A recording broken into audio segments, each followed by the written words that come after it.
Perdón. Gracias, señora presidenta. Saludo a los colegas asambleístas.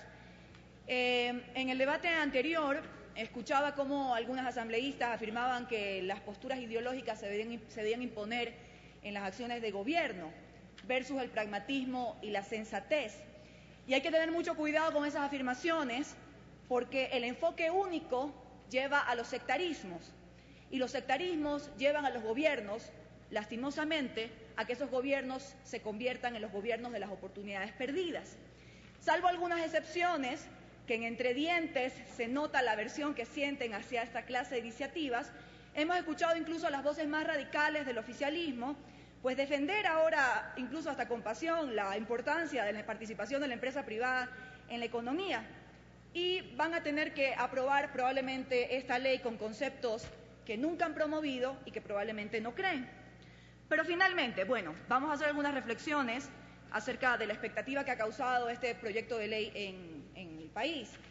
Mi abuela decía, que si viviera les diría algunas cosas con firmeza, que es de necios huir del consejo, sobre todo cuando los consejos durante muchos años fueron encaminados a raíz de la bonanza económica, producto del segundo boom petrolero que vivió el país, a dos cosas. Una, a buena administración con calidad de gasto y, en segundo lugar, al fomento del ahorro nacional. Dos cosas que lamentablemente no pasaron, porque durante 8 años resulta que ahora se le da tanta importancia a la participación de la empresa privada, pero durante 8 años el discurso revolucionario prácticamente ha despreciado, ha ignorado, incluso descalificado la participación activa del sector privado en el desempeño de un rol protagónico en el desarrollo del país. Y es que, señores asambleístas, el Estado no lo es todo. Las sociedades modernas y desarrolladas justamente lo han hecho en base a la participación activa del Estado, la empresa privada y la sociedad civil. Pero hoy que el modelo político y económico nos ha conducido a esta crisis, recién se vuelven los ojos a un sector muy importante que con esfuerzo y trabajo legítimo genera empleo productivo, tributos para el bienestar del país. Nuestra agrupación política siempre ha sido coherente y propositiva en la defensa de las ideas de emprendimiento, de generar inversión al país en base a algunos principios que lastimosamente no los tenemos hoy en el país, como seguridad jurídica, institucionalidad y sobre todo confianza al inversor. No creemos en esos caminos desesperados, producto de que al derrochador se le acabó la plata para derrochar. Entonces, recién se mira a la empresa privada y las inversiones. ¿Qué nos van a pedir los inversionistas? Pongámonos en los zapatos de los inversionistas. En primer lugar, creo que esperan que los gobernantes tengan políticas de Estado sostenidas y confiables que garanticen esa inversión privada y que vean a la empresa privada como un aliado y no como un enemigo. Porque, señores, no es que con la aprobación de esta ley van a venir inmediatamente las inversiones y los empleos productivos al país. Si es que continúa el oficialismo con un discurso pendenciero y confrontativo, como aquello de que ojalá que quiebren las grandes empresas o que es pernicioso el desarrollo de las empresas familiares. ¿Cómo, si no se cambia el discurso referente a, o mejor dicho, si no hay independencia de funciones en este país y la justicia está en entredicho, cuando se intenta perennizar un modelo político y económico desde la Constitución a espaldas del pronunciamiento de los ciudadanos, cuando se soportan más de una docena de reformas tributarias que quita, por supuesto, esta excesiva carga tributaria a las empresas que ya se encuentran instaladas en el país, le quita competitividad a las operaciones instaladas ya en el Ecuador, cuando esas reglas del juego se cambian constantemente, cuando continúan los caprichos ideológicos con estos sesgos ideológicos en reformas a la ley de herencia y plusvalía. Si no hay seguridad jurídica y se imponen estos sesgos ideológicos versus el pragmatismo de lo que está ocurriendo en la realidad del país, si nada de esto ocurre, pues lamentablemente continuaremos en la cola de los países con menor inversión extranjera y déjenme recalcarles que estos 700 millones de dólares que se reportan de inversión extranjera directa al país, no es que son nuevas inversiones, no es que son nuevas operaciones, muchas obedecen a temas de innovación, de operaciones ya instaladas en el Ecuador.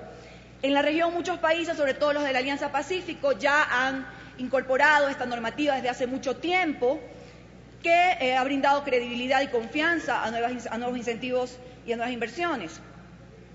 O han existido algunos países de la región, por ejemplo el compadre revolucionario, que ha sido lo suficiente previsor para generar fondos de contingencia en caso de emergencia, fondos de ahorro.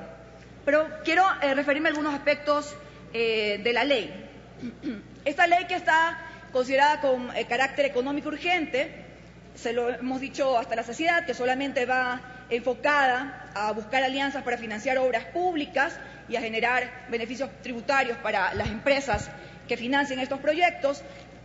Lo hemos dicho hasta la saciedad, necesitamos ampliar esta visión. ¿Por qué se deja fuera a la inversión privada que pueda diversificar la economía, que pueda diversificar las exportaciones, sectores que con urgencia necesitan inversión privada en el tema agrícola? ¿Por qué se los deja afuera de esta alianza y de los posibles beneficios tributarios, sobre todo temas que podrían diversificar la economía y generar divisas que sostengan la dolarización?